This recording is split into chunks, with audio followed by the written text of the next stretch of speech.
नाही चालू आहे अजून बघू. हा तर साहेबांबरोबर आहे. मी इथं जयंत भाईकडे आलो. त्याला हाक मारला. साहेब आले ना. काय तुम्हाला काय बाईट हो पाहिजे.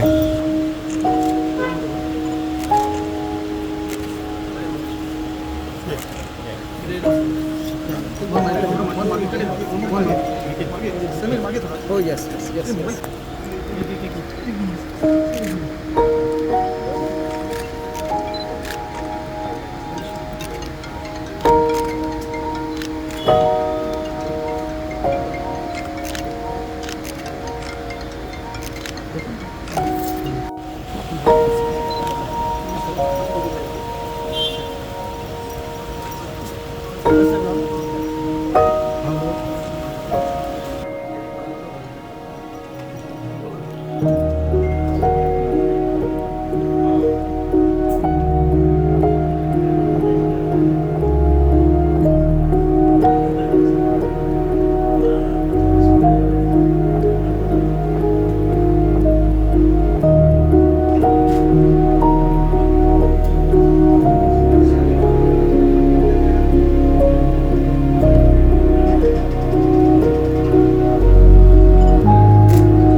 सगळ्यांना झालं आपल्या घरातला माणूस गेला अशा प्रकारची एक भावना प्रत्येकाच्या मनात होती.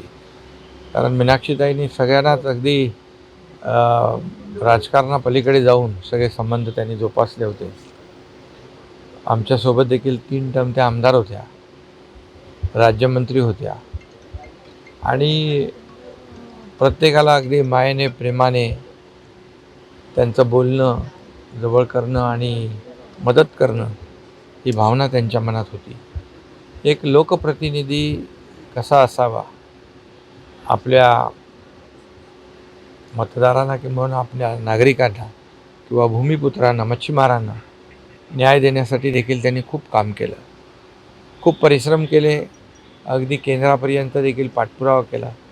पाठपुरावा करणं हा त्यांचा एक मोठा गुण होता. एखादा निर्णय, एखादी मागणी, एखादा प्रश्न त्यांनी हाती घेतला की त्याचा पाठपुरावा अतिशय सातत्याने करणं त्यांचा गुणधर्म आणि स्वभाव होता. त्यामुळे पाठपुराव्यामुळे त्या प्रश्नाला न्याय मिळायचा आणि भूमिपुत्रांना देखील त्याचा फायदा व्हायचा. अशा प्रकारचं एक सगळ्यांना हवं असं वाटणारं व्यक्तिमत्व, एक आदर्श लोकप्रतिनिधी म्हणून त्यांची ओळख होती. मागे रवी शास्त्री चौक या ठिकाणी त्यांची माझी त्या कार्यक्रमाला आल्या होत्या, त्यावेळेस ती शेवटची भेट होती आणि एक मनमिळावू आणि एक अभ्यासू आणि एक चांगलं वक्तृत्व आणि नेतृत्व लाभलेल्या त्या नेत्या होत्या. त्यांच्या जाण्याने एक समाजाचं नुकसान झालेलं आहे, परिवाराचंही झालं आहे आणि समाजाचंही झालं आहे. आणि त्यांच्या दुःखातून सावरण्याची शक्ती त्यांच्या परिवाराला ईश्वराने द्यावी अशा प्रकारची ईश्वरचरणी मी प्रार्थना करतो. आणि त्यांनी जो काही आदर्श घालून दिलेला आहे, त्यांनी ज्या पद्धतीने लोकसेवा केली, जनसेवा केली, तशीच पुढे चालू राहील, चालू ठेवतील त्यांचे सर्व कार्यकर्ते. यांचा उपचार इथं आहेत.